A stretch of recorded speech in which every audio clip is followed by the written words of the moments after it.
कमीने, नमक हराम, मैंने तुझे कहा था ना कि अभी इस हवेली की इज्जत है। इसकी तरफ आंख उठा के भी देखा तो तेरी आंखें निकाल दी जाएंगी। और तेरी इतनी हिम्मत की तूने इस पर रंग डाला। हाँ? तुम्हारा इस हवेली की दीवार के पास नजर भी आया तो तेरी टांगें तोड़ दूंगा। जब दबा जाए ऐसे निकल जा। देखता क्या, निकल।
रंग लगाए हैं।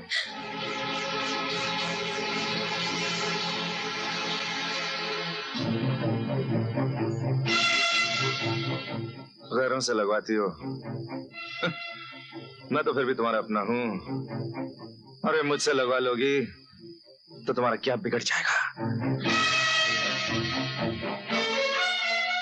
भगवान के लिए आप यहाँ से चले जाइए। आज तो तुम्हें रंगे बगैर कहीं नहीं जाऊंगा भाभी। तुमने अपनी जिंदगी को इतना खुश्क बना लिया है कि तुम्हें इतना भी पता नहीं कि इस रंग की रंगीनी में कितना मजा है। एक बार भाभी, एक बार।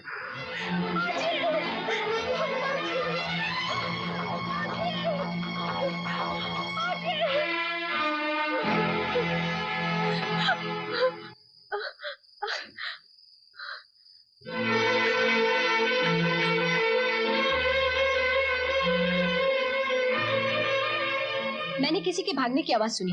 कौन था जीजी? मैं पूछती कौन था जीजी? बोला ना, जवाब दो ना जीजी। सत्तू के सिवा और कौन हो सकता है? मैंने अभी अभी उसे इस हवेली से भागते हुए देखा है। हाँ। सुन लिया माँ जी, छोटे कुल की लड़की अगर बड़े घर में आएगी तो यही गुल खिलाएगी। मैं कहती हूँ अभी भी वक्त है, आप इसे यहाँ से निकाल दफा कीजिए, वरना ये हवेली की इज्जत खाक में मिला देगी। नहीं नहीं माँ जी, सत्तू नहीं था, सत्तू नहीं था। तो फिर कौन था?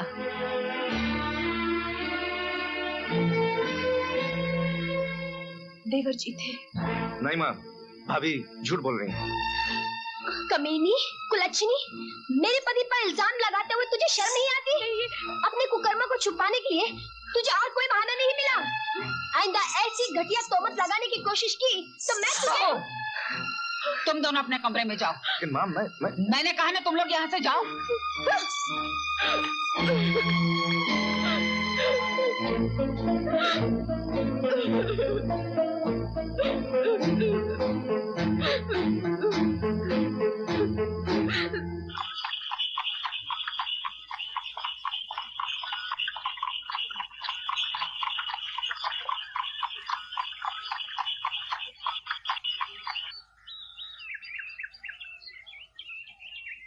मालकिन,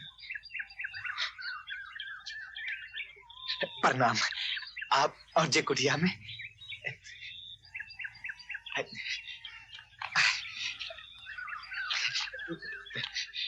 ठीक है विराजी। सत्तू, मुझे तुमसे कुछ बात करनी है। आज्ञा कीजिए मालकिन। क्या तुम सावित्री से बहुत प्यार करते हो? जी आप क्या कह रही हैं मालकिन? घबराओ नहीं सत्तू, मुझे सब मालूम है। नहीं नहीं मालकिन, अब मैं उससे प्यार नहीं, उसकी पूजा करता हूँ। मैं चाहती हूँ सत्तू, तुम्हारी पूजा के साथ साथ तुम्हारा प्यार भी सफल हो जाए। ये लो सत्तू, और सावित्री को लेकर कहीं दूर चले जाओ। नहीं मालकिन, जी आप क्या कह रही हैं? जी कैसे हो सकता है मालकिन? जिसकी मैं पूजा करता हूँ उसे बदनाम कैसे कर सकता है? उसे तिल तिल जलते हुए देख सकते हो, उसकी जिंदगी बर्बाद होते हुए देख सकते हो।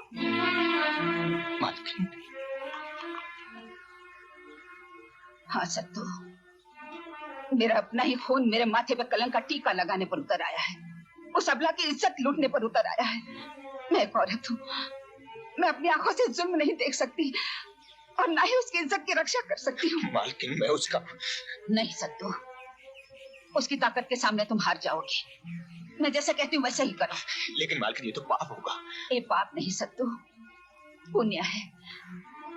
एक अबला की इज्जत बचाने से बड़ा पुण्य और कोई नहीं, और एक अबला की लूटती हुई इज्जत का तमाशा देखना उससे बड़ा पाप कोई नहीं। और मैं पाप नहीं देख सकती। कल तक वो मेरी बहू थी, लेकिन आज वो मेरी बेटी है। और एक माँ अपनी बेटी का हाथ तुम्हारे हाथ में सौंपना चाहती है।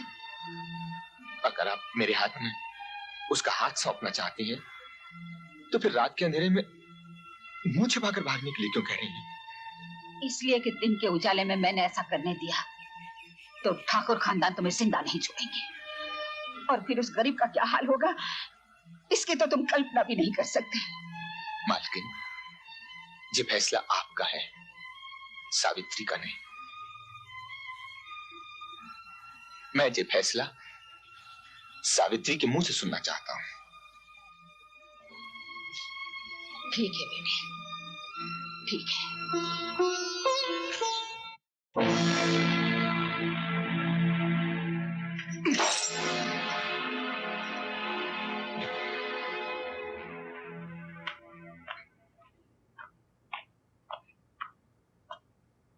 कान खोलकर सुन लो भाभी, बलवंत की नजर एक बार जिस पर पड़ जाए उसे हासिल किए बगैर छोड़ता नहीं। हाँ।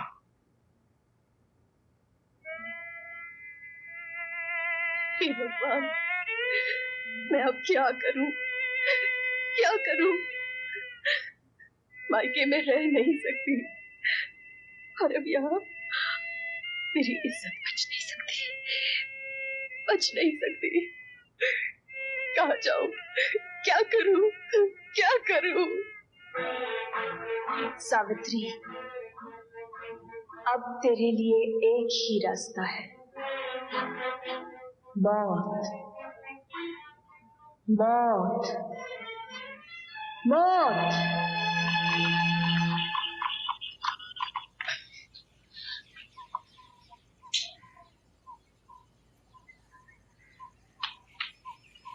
तुम यहीं ठहरो, मैं सावित्री को लेकर आती हूँ।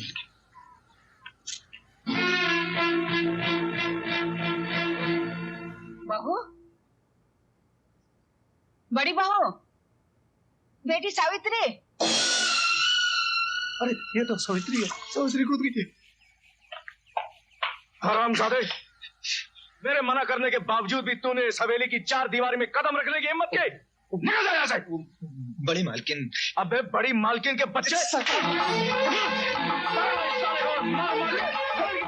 ये सावित्री से मिलने आया था। ये खुद नहीं आया, मैं इसे यहाँ लाई हूँ। मैं कहती हूँ छोड़ दो इसे। पहले बताओ कि बहू रानी कहाँ? मालकिन, मालकिन, बहू रानी। क्या हुआ बहू रानी को? बोलते क्यों नहीं, क्या हुआ? बहू रानी ने नदी में कूद कर जान दे दी। हे भगवान। नहीं नहीं नहीं,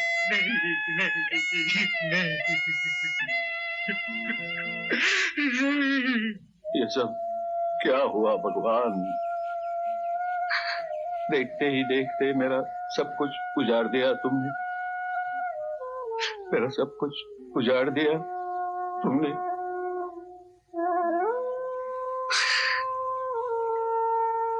ये क्या किया ऐसा?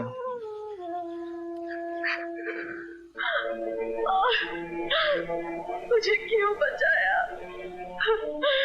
मुझे आप लोग मर जाने देते। मैं जिंदा रहना नहीं चाहती। मैं जिंदा रहना नहीं चाहती। आत्महत्या करना पाप है बेटी। तुम कौन हो? कहाँ की रहने वाली हो? इस दुनिया में मेरा कोई नहीं है। जिसका इस दुनिया में कोई नहीं होता उसका भगवान होता है बेटी। तुम जैसी अनाथ नारियों की सेवा के लिए हमारे देश में बहुत से महापुरुषों ने अनाथ आश्रम बनाए हैं। तुम मेरे साथ चलो। मैं एक देवी को जानता हूँ जिसने अपना जीवन तुम जैसी नारियों की सेवा के लिए समर्पित कर दिया है। वो तुम्हें अपनी बेटी की तरह रखेगी।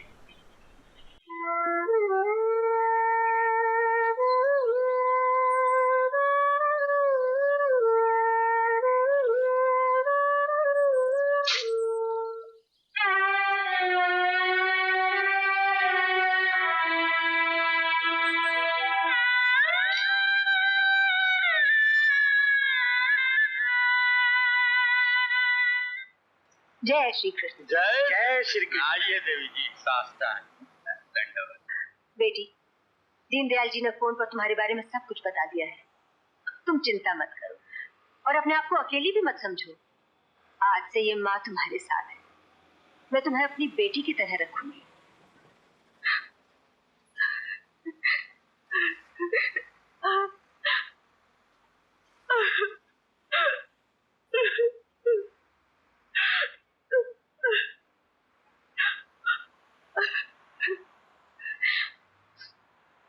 मेरी तरफ से इस आश्रम के लिए ये चंदा।